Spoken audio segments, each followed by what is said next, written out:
And our last page, this is the neurotransmitters, those neuropsych genes. So the first one, COMT, that's the catecholamine methyltransferase gene. And its job is to degrade the neurotransmitters dopamine, epinephrine, norepinephrine. We've got a homozygous result here. So both genes are affected. When we see a normal COMT gene, it allows us to easily reverse feelings of anxiety or depression. Mm-hmm. Someone with a variant in the COMT has more of a sluggish ability to alter that anxiety or that depression, staying in it longer. That I have suffered from depression since I was like 6 years old. Mm-hmm. And I have had bouts where it just feels like it's never going to end. And again, like I have really put a lot of structure around my life to like, you know, let myself, if it gets really bad, sit in it for a minute, but like not, but man, is it hard to not spiral sometimes or just sit in it and just withdraw. And this one was another one that I was like, oh gosh, if only I knew this years and years ago. Exactly. And this is, when I get to this page, this is kind of the crescendo of it all, right? Because this is where you see the symptoms play out in your life the most. You might be like, there's something going on in my body, but you don't know, is it the inflammation? Is it I'm not detoxifying? Is it the energy? When your mental health is not where it should be. Exactly. And this nails it. So it makes you more prone to prolonged episodes of anxiety, depression, even OCD type of thinking. And this is a huge one. I can't tell you, Nick, the amount of people that actually cry, but it's tears of joy, of relief for you just validated. You're saying since you were 5 or 6 years old, you're 39 now, all of these years, and you're told everything from get over it to you don't have it that bad. People have it worse. Somebody has it worse. Get up and exercise. Go see friends. All of it. all of it. And for most people, it's not for lack of already trying all those things, but you just get so tired of trying to defend why you're feeling the way you are. This is the why, right? This is the homework. So that's a really, really important one for so many people. And then the MAOA, or monoamine oxidase A. So no problem there. The MAOB, monoamine oxidase B. We have a homozygous result. This plays a role in the stability of the central nervous system. So it creates a higher risk for clinical depression and mood disorders. So we take MAOB, we just talked about COMT, like, whoa. Yes. So I'm more susceptible to depression and then more susceptible to it lasting longer because of these two. Correct. Yep. Wow. And then the GAD1 gene we had no problem with, but just to explain that, because this is an important one for people. So GAD1 means glutamic acid decarboxylase, tongue twister. So what it does is converts glutamic acid, which is a stimulant neurotransmitter, to GABA, which is a calming neurotransmitter.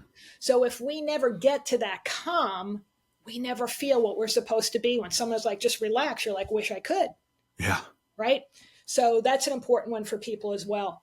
And then the response to the SSRI is extremely important, because in your case, talking about depression since 5 or 6 years old, not for lack of trying, getting out there and doing everything, maybe having been on SSRIs.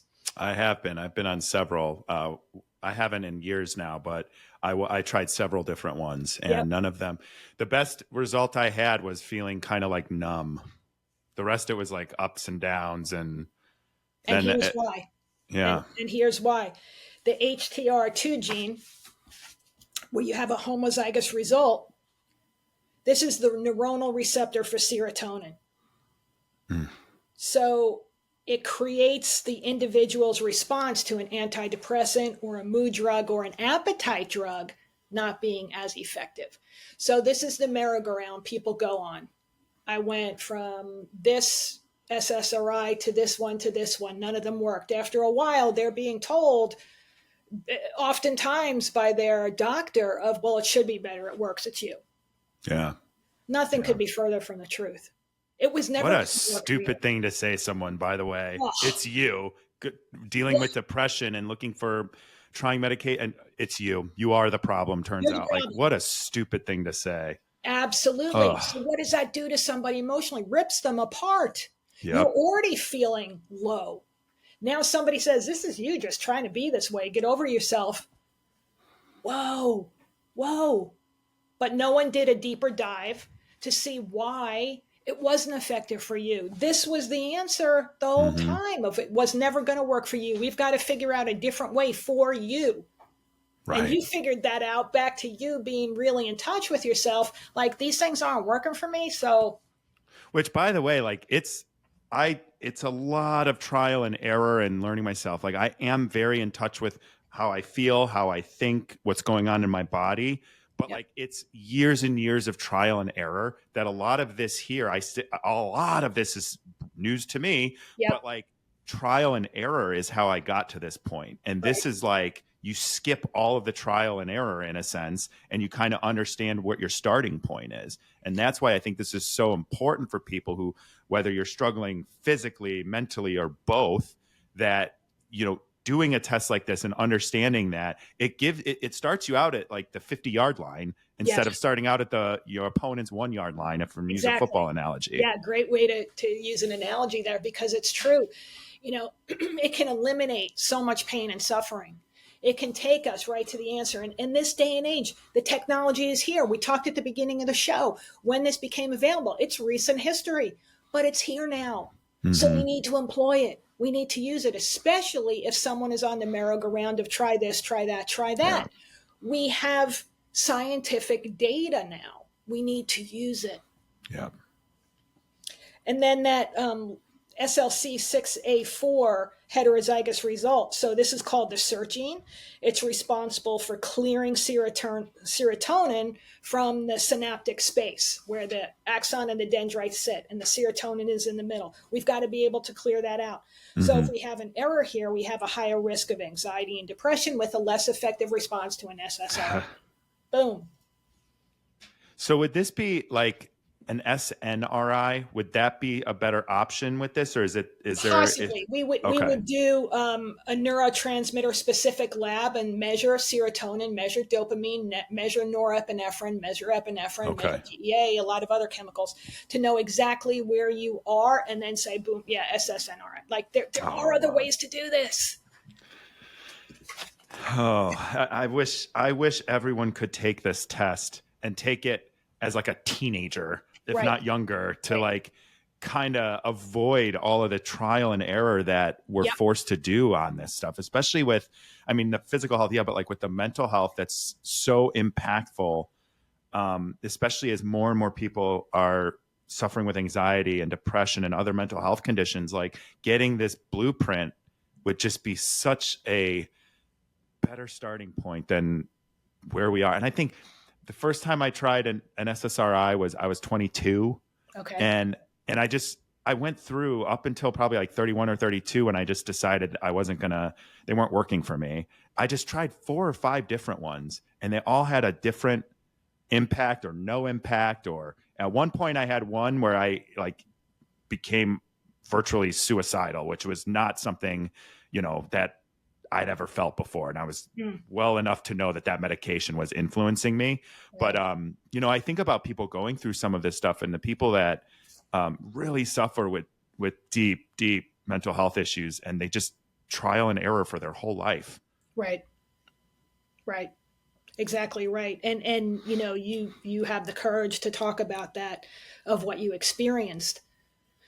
That's a really, dark point in someone's life. And if it can be avoided, my gosh, Mm-hmm. doesn't it make sense? And doing this in someone's life while they're still young is to know. I mean, I've talked to the person, the individual, as well as their parents, say like, that 20, 21-year-old, and the parents like, but we've never seen this in our child. We've never seen this show up. Well, what happened between 20 and 21? They went off to college. They're managing their own lives for the first time. They Mm-hmm. have a part-time job. They're not sleeping. They're partying. They're going out with friends. Well, this DNA was always here. We just didn't see it the way we do now because the environment was always the same. Now Yeah. there's a totally new environment, and we see literally a new person showing up. Yeah. Right? And that's the power of knowing what's there. What do we need to know? Because we have to have a game plan before we get to any of these places. And prevention is, I mean, that would be like my sweet spot of life. Like, you know, to be used as prevention means we've actually evolved as a society to get to the point of saying suffering to that level doesn't need to happen. Right. Let's prevent it. And then doesn't it take the whole validity of science and actually say, yeah. That's exactly it. Right? It takes the validity of science. Yeah. Yeah. So that's a lot of information, right? Yes. That's a lot to go over. But I mean, how does it make you feel after you hear all this? Yeah. So it like I said, it validates a lot of things that I've kind of traveled my way into over the years of trial and error and seeing, you know, checking in how I feel and seeing what impacts me and doesn't impact me. Again, it's validating some of this slide, like you said, specifically is like, oh my gosh, it's, and all, you know, I think back to all the years I would tell myself, there's something wrong with you. Like even as a kid, I'd be like, there's something wrong with you that you don't want to go do anything or see friends on the weekends. Like you just want to be by yourself. Like and some of it's learning I was an introvert on that side too. But like it's just kind of like years and years of beating myself up, thinking that there was something wrong with me. And all along, it was like I was doing the best I could with the genetics I was given. Right. Same with like, you know, I still am very hard on myself. You know, we all have like stuff we do about our weight and our body, but even seeing the validation there of like, yeah, I do. I work out really hard. I eat really well to look mediocre. Like, you know, it's very like, it's very hard because for years I was like, why am I just not working out the right way? Like, so it's hard to kind of see it or think back to all the ways I was hard on myself, thinking that it was me. And it was me, but like thinking it was my mindset or that I wasn't tough enough. Yeah. Right. So where it leaves me, like there's a lot here. I have a lot of red and a lot of yellow. But yeah, so it's like what next, I guess is my question. Like, what do I do with all of this? Right. So that's where we create the recommendations. And again, a place where, you know, like a company that's saying, well, we'll do methylation genes for you. It's one, look, that was an important piece, but it wasn't the whole story, right? So just like we go over every single gene with somebody, like we just did with you, that's how we do it with our clients and our patients. It's every single one, because now just as this is individual, this is you, so are the recommendations individual. It's not a computer spit out, you know, here you go, this is what you're going to do. You know, even down to the lifestyle things like we talked about with the intermittent fasting and why that worked for you, because it's actually how your body's operating system is going to work best. So then we go over the recommendations individually for you down to the dosing of what those are. And like I said earlier, it was, you know, we create a plan for like 3 to 4 months because we've identified the areas that your body is missing what it needs. We then say, okay, here's what we're going to give you. First, your body says, whoa, I've got this stuff. Let me use it. Let me put it into these. Because what we do is look at the biochemical pathways of everything we're talking about.